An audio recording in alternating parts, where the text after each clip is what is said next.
गांव की एक पुरानी किंवदंती थी कि गांव के बाहर जंगल के बीचों बीच एक पुराना हवेली है, जिसे लोग अंतिम रास्ता कहते थे। ये हवेली बहुत पुरानी थी और कई दशकों से खंडहर बन चुकी थी। लोग कहते थे कि हवेली में जो भी जाता है वह कभी वापस नहीं आता।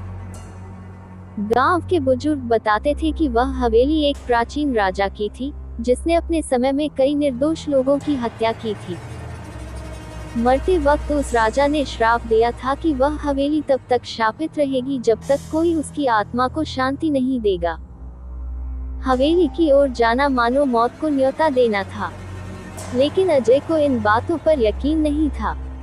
वह गांव का एक युवा था जो हमेशा नए और खतरनाक अनुभवों की तलाश में रहता था। उसे गांव की इन कहानियों पर हंसी आती थी। वह इन्हें सिर्फ अफवाहें मानता था, लोगों की डरपोक मानसिकता का हिस्सा। एक दिन उसने तय किया कि वह अंतिम रास्ता हवेली जाकर इन कहानियों की सच्चाई का पता लगाएगा। उसकी सबसे अच्छी दोस्त काव्या, जो अजय की बहादुरी की प्रशंसा करती थी, मगर वह भी इन कहानियों से डरती थी। उसने अजय को रोका, अजय मत जाओ वहाँ। ये सिर्फ एक अफवाह नहीं है। जो लोग वहाँ गए हैं उन्होंने सचमुच अपनी जान गंवाई है। तुमने सुन रखा है, रामू काका भी 2 साल पहले गए थे और अब तक नहीं लौटे।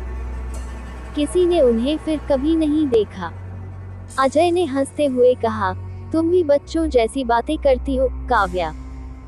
ये सब मनगढ़ंत कहानियां हैं। तुम देखना, मैं जाऊंगा और सही सलामत लौट आऊंगा। तब तुम खुद मानोगी कि ये सब झूठ है। अजय ने एक दिन चुना और रात के समय हवेली जाने का फैसला किया।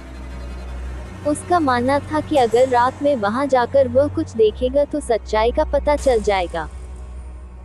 वह अकेला जाने के लिए पूरी तरह तैयार था, लेकिन काव्या ने उसके साथ चलने की ठानी, क्योंकि वह उसे अकेले खतरे में नहीं डालना चाहती थी। दोनों अपने अपने टॉर्च और कुछ खाना लेकर चल दिए। रात का समय था और चारों ओर सन्नाटा छाया हुआ था।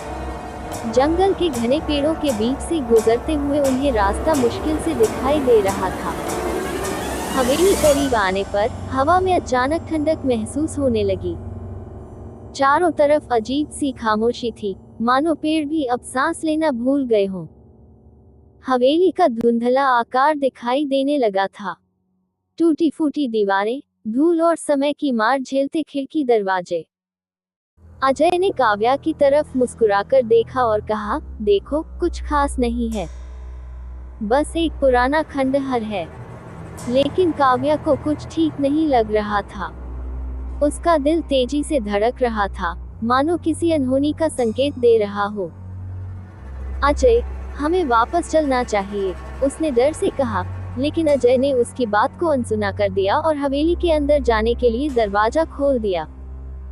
दरवाजे के अंदर घुसते ही एक अजीब सी बदबू ने उन्हें घेर लिया। अंदर हर जगह धूल और मकड़ी के जाले थे। हवेली अंदर से भी वैसी ही खंडहर जैसी थी, जैसी बाहर से लगती थी। एक बड़े हॉल में एक पुरानी लकड़ी की सीढ़ी थी, जो ऊपर की मंजिल तक जाती थी। अजय ने बिना सोचे समझे सीढ़ियां चढ़नी शुरू कर दी, जबकि काव्या हिचकिचाते हुए उसके पीछे पीछे चली। जैसे ही वे ऊपर पहुंचे, उन्हें एक बड़ा दरवाजा दिखाई दिया, जो बंद था। अचानक से दरवाजा खुद ब खुद धीरे धीरे खुलने लगा। ये देखकर काव्या की सांसें थम गईं। अजय ने दरवाजे के अंदर झांका, तो उसे एक बड़ा अंधेरा कमरा दिखाई दिया। कमरे के बीचों बीच एक पुराना ताबूत रखा था, जो आधा खुला हुआ था। अजय, चलो वापस चलें। यहाँ कुछ गड़बड़ है, काव्या ने घबराते हुए कहा।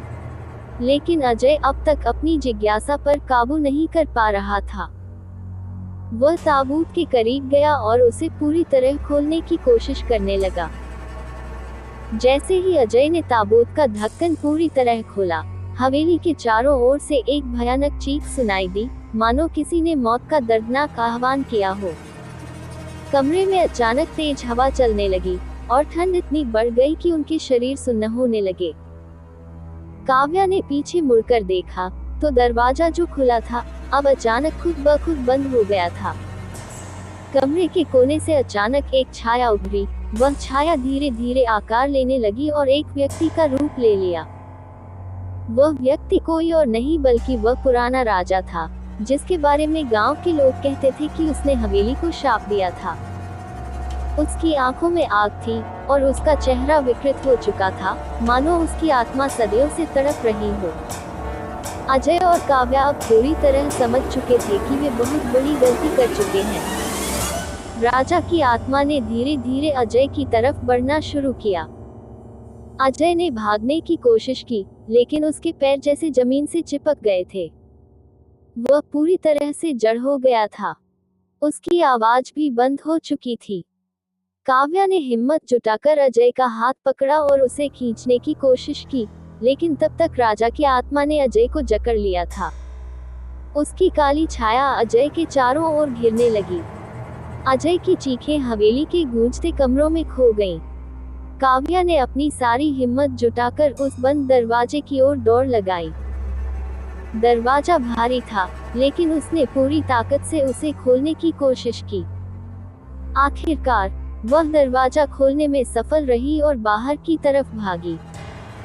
परंतु जैसे ही उसने हवेली के दरवाजे से बाहर कदम रखा, उसने एक अजीब सी आवाज सुनी। उसने पीछे मुड़कर देखा तो वह हवेली अचानक गायब हो गई थी। पूरा जंगल शांत था और चारों ओर धुंध छा गई थी। काव्या को कुछ समझ नहीं आया कि ये कैसे हुआ। अजय कभी वापस नहीं आया। गांव के लोग कहते हैं कि जो कोई भी उस हवेली के पास गया, वह अब उसी का हिस्सा बन जाता है। काव्या ने जब गांव लौटकर यह बात सबको बताई, तो किसी ने उसकी बात पर विश्वास नहीं किया। लोगों ने उसे पागल करार दे दिया। कई साल बीत गए, लेकिन काव्या अब भी हर रात उस हवेली की तरफ देखती रहती थी। उसे अजय की आवाजें अब भी सुनाई देती थी, जो उसे मदद के लिए पुकार रही थी। अब वह जान चुकी थी कि हवेली सिर्फ एक खंडहर नहीं थी, बल्कि वह एक जाल था जो मासूम आत्माओं को अपनी ओर खींचता था। और तब से उस गांव में कोई भी अंतिम रास्ता हवेली का नाम लेने से भी डरता है। जो भी उसके पास जाने की हिम्मत करता है, वह हवेली उसकी अंतिम मंजिल बन जाती है।